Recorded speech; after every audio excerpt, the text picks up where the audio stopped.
Hey everyone, this is Marlon from 1995, and it's time for my trailer analysis and breakdown. And unlike the Super Bowl spot, which I really kind of dissected and really took each shot as its own and just like really went into detail with it, this one's going to be a little bit shorter. I'm going to try to get this done in a lot less time, just because it's a teaser trailer, so it kind of practically explains itself. But I'm going to do a little bit of dissecting here, so let's go ahead and start this. Wait for it to come up. Alright, now, this first scene we have the Yeager's house, nice looking house, not too much to say about it. And then we have this next shot, very, very nicely done shot. We have the train coming, we have Mark Wahlberg driving down the dirt road, and we have this Remember Chicago billboard, which we saw that back in filming when they filmed in Texas. And they have this report alien activity, and they have this phone number, which I talked about in my last Transformers 4 discussion. And if you call this phone number, then you'll be directed to this automated message of saying Transformers are dangerous, and it leads you to this website. So pretty cool, check that out if you haven't. We'll continue here. We see Mark Wahlberg driving in his truck, and then we see Optimus Prime in his rusty cab-over form, being towed in, and he has his flames as well as the white stripe. It's kind of like his G1 type form. So very interesting that they decided to give the G1 nod and have Optimus Prime be this type of a truck. We go on here and we see Mark Wahlberg standing in front of a Pontiac, a classic Pontiac, and he is just directing the tow truck driver to place the Optimus Prime truck. And then this next shot we see T.J. Miller for the first time, and his name is, I believe, Lucas, and he is going to be the comic relief of this movie, and he's just sitting here next to what I believe to be his car. We see it a couple times in these Texas scenes. And then we see Nicola Peltz for the first time, and she's just saying that it seems like Mark Wahlberg's character, Cade, he just kind of finds a lot of junk around. He tries to maybe, get parts off of it, sell the parts, or trying to restore the cars. We saw that Pontiac he had before, and I believe he has 2 of those. We saw those back in filming. So Nicola Peltz is, as Tessa, is, not happy with her dad. And then we have Cade here, and he's trying to explain to Tessa that, what I'm doing here, I'm trying to pay for your college, and, I'm trying to make money. And now, this shot, this is a really, really beautiful shot here. Mark Wahlberg just kind of looking out into the distance in his yard. We have this tree here with all the lights and everything. We have like a shooting star in the background. Just a really, really nice shot. And here we have him looking at Optimus Prime in his garage, and he's like, "All right, now let's see what this truck's made of. Let's see what money I can make off of it." And he opens it up, and we have all these like bullet casings and a bunch of stuff that's like, "Whoa, what the heck is going on here?" So Cade's kind of like, what, this doesn't seem normal. Why is all this junk inside of this truck here?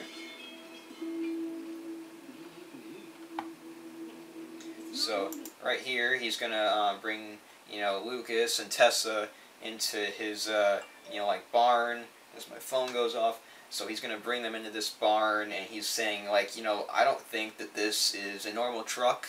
I think this might be a transformer because it's not normal steel. And so he tries to jump it here. Optimus Prime actually speaks in vehicle form, and this is the first time in any of the movies that a Transformer has spoken in vehicle form. So he says, "Calling all Autobots," and Mark Wahlberg's like, "I just found a Transformer, guys." I think we just found a Transformer. And then, directed by Michael Bay. And then we see these Cadillac SUVs coming in, and you can already tell they mean business. These are not good guys. And we also have some even on the back roads. They're coming in from both directions. So this is serious deal here. And we have Tessa, calling for her dad, like, "Hey, there's people coming."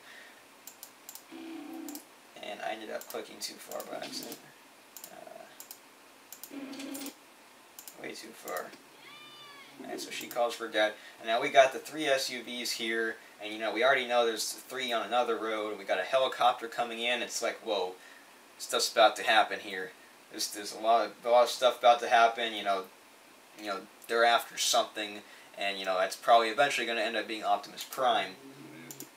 So we see Mark Wahlberg and Lucas here, and they're like, okay, what's happening here? Why are these guys here? Well, we actually kind of know why they're here, Optimus, but you know, like, how do they know?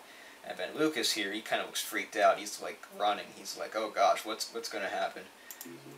And then, so some more shots of the SUVs coming in. And then there's a shot of Nicola Peltz as Tessa, and she's kind of a little scared here. And then really nice low-angle shot. Oh, shut up, phone. A nice low-angle shot of it's probably Titus Welliver and one of his you know, government official guys or whatever they are, and just a really cool shot, I think. And then here is our first real shot of Titus Welliver, and he is playing the bad guy, and one of the main human bad guys. So he's not a nice dude, and he's, you know, he wants Optimus. And then Mark Wahlberg's like, hey, don't mess with me. You know, I'm from Texas. And then we get a shot of Titus Welliver, and you can tell from this shot, Titus Welliver, he means business. He's just like, he doesn't care what's going to happen in these next couple moments. He's like, all right, I want Optimus. I don't care about you guys. I want Optimus Prime. And then here we have one of these goon guys, and he just pushes Nicola Peltz or Tessa over this red wagon, and man, he's like, oh yeah, I just pushed over a little girl. Woo. And then we have, I believe this is Titus Welliver here. Kind of hard to tell. He, you know, gets his, you know, gun, and Tessa and Cade, they are pinned to the ground, and Cade is freaking out because his daughter is in trouble now, and you know, he already had his wife die, and you know, he had Tessa, you know, when he was back in high school. So you know, I mean, it's, you know, like, he feels like, as a dad, you know, he has a lot to you know, to handle, to take care of, and you know, he doesn't want anything to happen to his daughter here, so he's freaking out. And then all of a sudden, bam, Optimus just comes through, and the rules have changed, and he is, you know, shooting at these humans. He's killing these human bad guys, and as you see, he is in his Dark of the Moon form, except, you know, he transforms into the rusty truck, so more blue and red, and like a little bit less flames. So he comes out, he's tearing stuff up. And then this summer, we get a shot of Hong Kong, which is where the final battle is going to be taking place. And then we have Kelsey Grammer, who is going to be the main villain, main human villain. And then we have these boats, and we saw a lot of filming on these boats. A lot of guys with guns, some, like, you know, black op type guys or whatever, and you know, they were like searching through these boats and everything. So not really sure what's happening here, but as we see coming up, as we see these guys going through, here is Ratchet, and Ratchet is being attacked by these humans, and you know, it doesn't look good for Ratchet. I was glad that he showed up in the trailer. I was excited when I saw him for the first time, but at the same time, it's like, wow, Ratchet, he might kick the bucket here. So here's a shot of him falling to the ground. He's on fire. You know, it really sucks for him. You know, he's the only character besides Bumblebee that has lasted through all 3 movies, and now 4 movies, without dying. And you know, it looks like he might end up dying in this one, but that's not for certain. He might live. He might just be out of commission. He could go into stasis or something. You know, anything could really happen. And then we have, I love this transformation for Bumblebee, and first of all, if I can pause it at the right time, we see a sign that says Original Bumblebee, and we really can't tell too much, but it's like first generation, slow something, inferior something, limited something, and unsightly something. So they're saying, you know, like, compared to our new prototype, Stinger, KSI prototype, you know, Bumblebee is very inferior. So Bumblebee transforms here, and very cool looking transformation. As you see, we look at this Stinger profile here. Bleeding edge technology, maximum efficiency, supercharged power, lethal yet safe, and dynamic design. And now this Stinger that they are showing here next to Bumblebee and Jack Rayner as Shane, this is probably not an active transformer. They just kind of have it as prototype on display. Something to see here is that it's the exact same design as Bumblebee is going to have later on in the film. So I'm guessing that he's going to be scanning Stinger and also probably the Camaro, the new Camaro form as well, kind of like as a a double type thing. I don't know really how that's going to work out, but Stinger is going to be kind of like a prototype of a human-made Bumblebee, I'm guessing.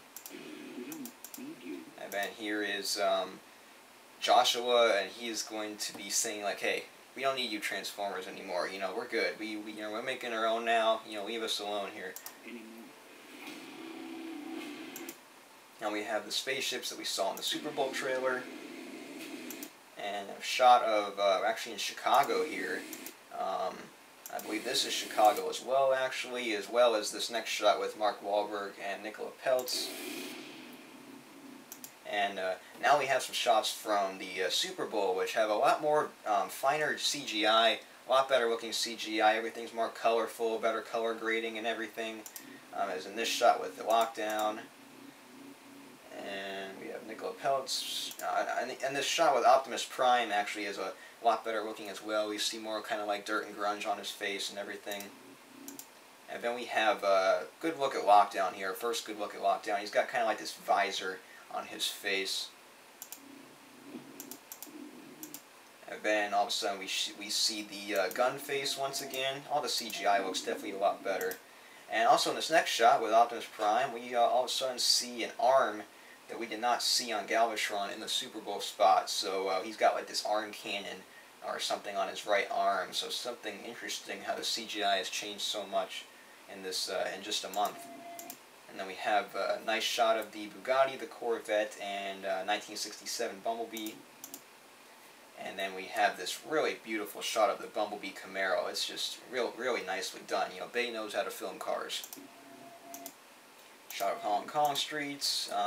Shot of this lockdown spaceship, and it's got like this gravity magnetic beam here, and it's just bringing stuff up off the building and from the water, all the boats. And more Super Bowl spot shots. And now we have Bumblebee.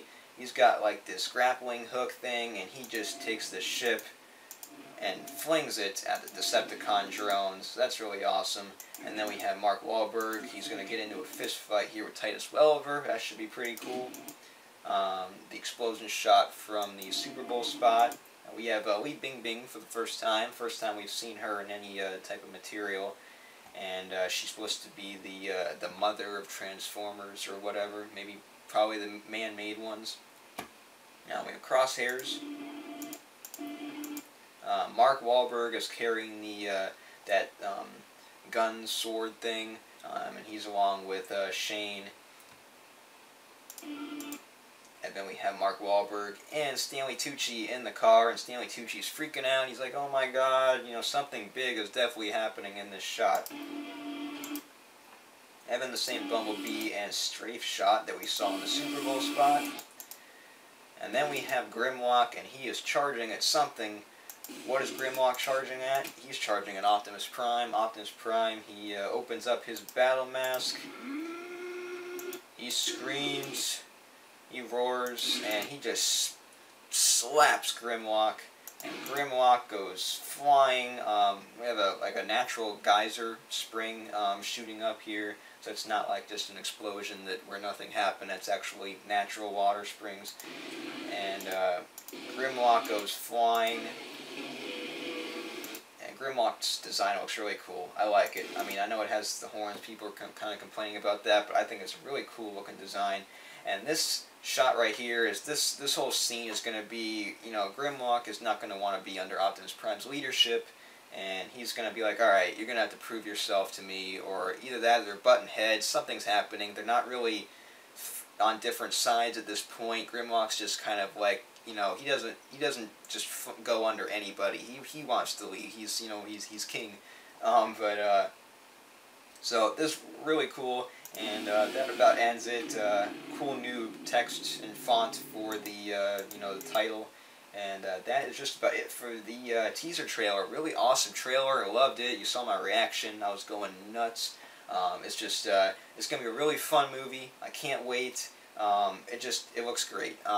Really cannot wait for this movie. It comes out June 27th, and I am really looking forward to it. And that just about does it for this analysis and review. It's a great trailer. Can't wait for this movie, and that just about does it. I'm Marlon Fan 95. See you guys next time.